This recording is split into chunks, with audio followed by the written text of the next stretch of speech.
Okay, let's jump right into this. We are tackling a really painful paradox today, having massive, life-changing dreams, but somehow completely struggling to find the daily momentum to actually pull them off.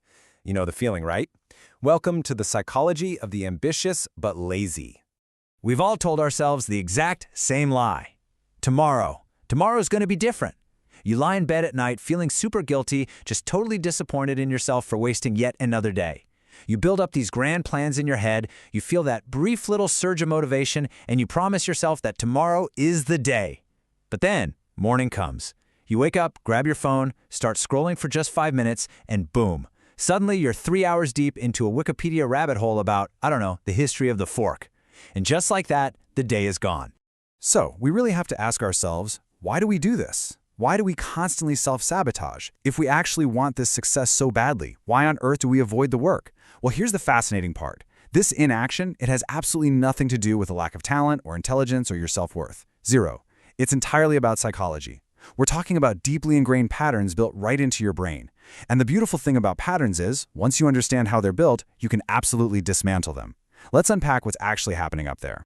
Every single day, there is a literal turf war happening inside your mind. You've basically got two competing versions of yourself. On one side, you have the big dreamer. This part of you sets those huge goals, imagines the incredible success, and truly wants to achieve greatness. But then, standing right across the ring, is the comfort seeker. This is the part of you that desperately, frantically wants to avoid discomfort, uncertainty, rejection, and the looming threat of failure that comes with hard work. And right now, for a lot of us, the comfort seeker is totally winning. Now here is the absolute game changer, the crucial takeaway. You aren't actually lazy. Seriously, what you're experiencing is literally survival mode. Basic human psychology dictates that your brain is hardwired to avoid pain and seek pleasure. So when you think about tackling a massive, intimidating goal, your brain perceives that effort and the uncertainty that goes with it as an actual physical threat. It's just doing its job. It's trying to protect you by actively dodging that threat and pushing you toward an easier, safer option. Let's look at exactly how this protective trap actually works. First, you feel the anxiety or the uncertainty of your big goal. To save you, your brain says, hey, let's seek some comfort. So you scroll social media or play a quick game. Instantly, bam, you get a visceral hit of dopamine. You feel a little better, the stress kind of fades. But then, predictably, comes that heavy guilt at night. The tragedy here is that this cycle reinforces the habit. You're basically training your brain to trade long-term happiness for short-term comfort. Every single day you avoid your goals, you're not just doing nothing. You are actively practicing a habit of avoidance. Now, you might be sitting there thinking, man, I just don't have enough discipline. I just need to get motivated. But listen to me, that is a massive trap. It turns out successful people don't magically possess some unlimited permanent supply of motivation. Because motivation, it's just a feeling. And feelings are fickle. They come and go. You literally cannot build your life on a feeling that might vanish just because you slept poorly or it's raining outside. The secret is that successful people rely on structure. They know discipline isn't some genetic trait you're born with, it's a system. And it's built one tiny, deliberate decision at a time. We also really need to completely reframe the idea of perfectionism, because so many ambitious but lazy folks get stuck right here. You have this crystal clear, vivid vision of success, right? And anything less than that feels like an absolute disaster. So what do? You wait. You wait for the perfect time, the perfect plan, the perfect weather. But guess what? Perfect is never showing up. Perfectionism is not about having high standards at all. It is paralyzing fear completely disguised as excellence. Deep down, it's just a convenient excuse to never start. Because if you never start, you never have to face the terrifying possibility that your ideas might not be as flawless as you imagine. We've been conditioned to think failure is the opposite of success, but that is completely wrong. Inaction is the true opposite. Think about it. When you take imperfect action and fail, you actually learn something. You gather real-world data. But when you stay frozen in inaction, doing nothing mathematically guarantees you learn absolutely nothing. I promise you, every single wildly successful person you admire has failed way more times than you've even tried. The only difference is, they started long before they actually felt ready.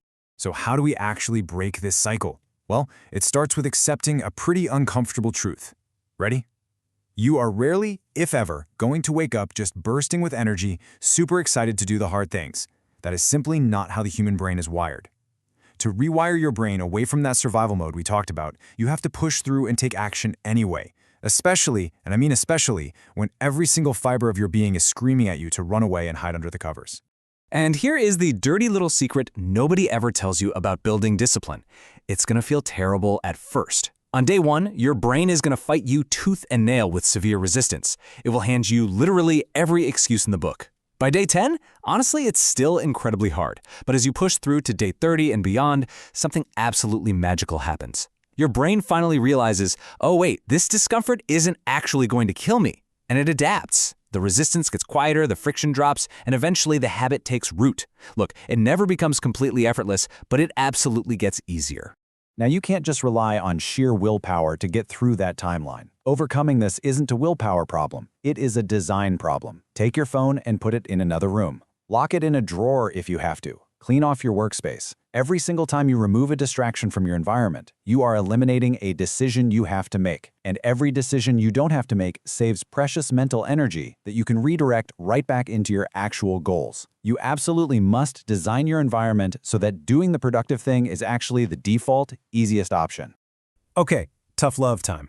This is a trap we all fall into, watching endless videos about success, reading another 10 productivity hacks, even listening to explainers just like this one. It feels like progress. It really does, but it's a trap. It's just your brain tricking you into another incredibly clever form of avoidance. The truth is, you don't need more information. You already know exactly what you need to do. It's time to stop consuming content and start executing actions. As you start making that shift to actually executing, it is incredibly vital to separate your identity from your habits. Lazy is not who you are.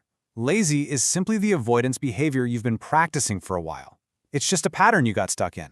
Who you are is a person with incredible potential, massive ambition, and the absolute ability to change course. You have to stop identifying with your brain's survival mechanism and start identifying with your actual potential. When you do finally start executing, I want you to keep this one rule front and center in your mind. Consistency always comes before quality. Look, your first attempt at anything, it's going to be terrible, and that is completely 100% normal. Every masterpiece started out as a really messy rough draft. Every expert was once a totally overwhelmed beginner. Right now, your goal is not to be great. Your goal is literally just to start. You are simply trying to build the muscle of showing up. Quality will naturally follow, but only if you lay down that consistency first. Along this journey, you are going to mess up, period. You're going to have days where you slide right back into those old patterns. And when that happens, you have to stop beating yourself up over it. Guilt and shame, they do not motivate you. In fact, they just trigger that brain anxiety that sends you running right back to your phone for comfort. You must practice self-compassion. Forgive yesterday's mistakes so you can finally drop that heavy, useless weight of shame. Acknowledge the setback, give yourself full permission to try again, and just get right back on track today. Because at the end of the day, ambition without action is just a fantasy. It is time to stop imagining the life you want and start actually building it in the real world. So I'm going to leave you with one final question to chew on. What is one small, tiny step you can take right now? Seriously? I challenge you to stop wishing, close this explainer the exact second it ends, and go take one single action. Write one paragraph. Make that one phone call. Work for just 15 minutes. Prove to your brain today that you are finally ready to make your dreams a reality. What's it going to be? Start now.